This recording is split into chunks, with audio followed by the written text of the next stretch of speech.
హరీష్, ఇప్పుడు మీ మీద rape case కనపడుతుంది 376. అవును సార్. అంటే ఒక ఆడపిల్లల మీద మీరు అంత ఘోరంగా అత్యాచారం చేయడం చాలా తప్పది. అవును సార్. కానీ మీరు ఆమెను అత్యాచారం చేస్తున్నప్పుడు మీకు తప్పు అనిపించలేదు సార్? అది చేస్తే ఆ విషయం చెప్పే ముందు ఒకసారి మీ ఫ్యామిలీ బ్యాక్గ్రౌండ్ చెప్పండి సార్. మీరు ఎవరు, మీ పేరు, మీ ఊరు? సార్ నాది 100 షాంపేట సార్.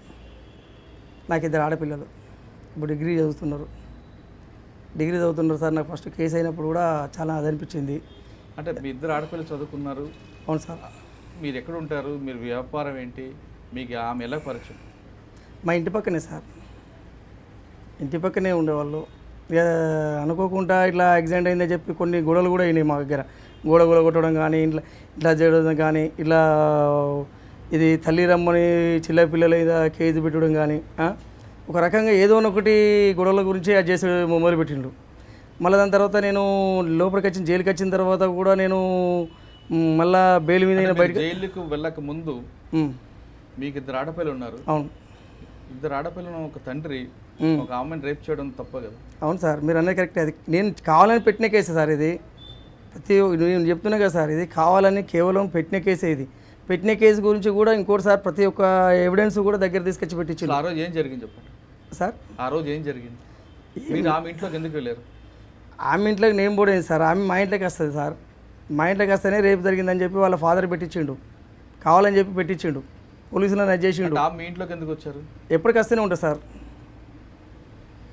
అంటే మీ ఇంట్లోకి మీరు రమ్మంటే వస్తారా? ఆమెకి ఆమె వస్తుంది సార్. అంటే అప్పుడు ఇంట్లో మీ ఇంట్లో ఎవరు ఉండరా? ఎవరు ఉండరు. అంటే లేనప్పుడు అది చేయడం జరుగుతుంది. కానీ ఇద్దరి మధ్య శారీరక సంబంధం ఉందా? ఉన్నా సార్, నేనంటున్నా సార్. అట్లని కాదు కానీ చెప్తున్నా సార్, కావాలని ఇది సార్ నాదని కాదు సార్. ఎవరిదైనా కూడా రేప్ కేసు అనేది జరగదు సార్. వాస్తవంగా 100% నేను జైల్లో కూడా లోపల కూడా ప్రతి ఒక్క కేసును కూడా అది చేసిన సార్. అప్పుడు చాలా కొంచెం అది ఉండేది. దాని తర్వాత మళ్ళీ శిక్ష పడిన తర్వాత ఇది వికే సింగ్ గారు చాలా జీవనోపాధి గురించి అంటే ఆ సబ్జెక్ట్ వెళ్ళే ముందు మీరు 2 ఆడపిల్లల తండ్రిగా ఆమెకు రేప్ చేశాను చేయలేదని. అవును సార్. కానీ ఆమె మీ ఇంటికి వచ్చారని చెప్తున్నారు. అంటే మీ ఇద్దరి మధ్యన శారీరక సంబంధం ఉందా లేదా? నేను ఉంటున్నా సార్. ఉంటేనే కాదు సార్, ఒకళ్ళ ఇంటికి ఎందుకు వస్తారు సార్? ఇప్పుడు ఒక ఆడామె ఇంకో ఇంటికి ఎందుకు వస్తారు సార్? అంటే ఆమెకు పెళ్ళైందా? పెళ్ళైంది సార్. కానీ ఆమె తప్పు చేసేలేదు కనిపెడదాం. మీకు 2 ఆడపిల్లలు ఉంటుండగా మీరు ఆమెతో శారీరక సంబంధం పెట్టుకోవడం కూడా తప్పే కదా? అంటే నేను కావాలని చెప్పలేదు సార్. లేదు సార్, మా వాడ కూడా అందరికి లేడీస్ కూడా తెలుసు సార్. ఇట్లా అని చెప్పి మా వాళ్ళు కూడా బయటికి వెళ్ళిపోయిండు. ఆమెతో రేపు చేయడం అనేది పక్కన పెడదాం. మీరు ఆమెతో శారీరక సంబంధం పెట్టుకోవడం అనేది తప్ప రైటా? సార్ ఒకటి పరాయశ్రీని గురించి ఆశించేవానికి పతనమైన దారి అని చెప్పి రామాయణంలో చెప్పింది సార్. నేను కాదన్నా లోపల నేను భౌతికత కూడా తగిన సార్. మీరు అడిగిన దానికి తప్ప కాదా అని మీరు అంటున్నారు, కానీ వన్ సైడే మీరు అంటున్నారు. మీరు తప్ప అని చెప్పి అంటున్నారు, వచ్చిన వాళ్ళు తప్ప అని అంటలేరు మీరు. అంటే వచ్చిన తప్ప అనేది ఆడవాళ్ళ వ్యవహారంలో మీరు పక్కన పెట్టి అడుగుతున్నారు సార్. మీరు ఏమంటున్నారు అంటే ఇవి శాస్త్రం కూడా చెప్తున్నా కదా సార్. నేను అది కూడా అంటున్నా కదా, రాముని గురించి కూడా చెప్తున్నా కదా సార్. ఏమంటున్నా సీత లాంటిదే అన్నది రావణాసురుని పట్టుకొని, ఒరే ఇట్లా సంగతి ఆడదాన్ని ఇట్లా అని చెప్పన్నా సార్. పరాయశ్రీ గురించి ఆశించేవానికి పతనం తప్పదు అని ఆ రాజుల్లో అన్నా సార్. అంటే మీరు పరాయశ్రీని ఆశించారు కాబట్టి మీకు పతనం స్టార్ట్ అయింది. మీరంటే నేను చెప్తా సార్. ఆమె వచ్చిన దాని గురించి మాట్లాడతారు, వన్ సైడే మాట్లాడుతున్నారు. అంటే ఆమె సార్ ఇప్పుడు బోల్డ్ కేసులు కూడా ఇవే సార్. కావాలని చెప్పి ఎవరు మాత్రం చేయరు సార్.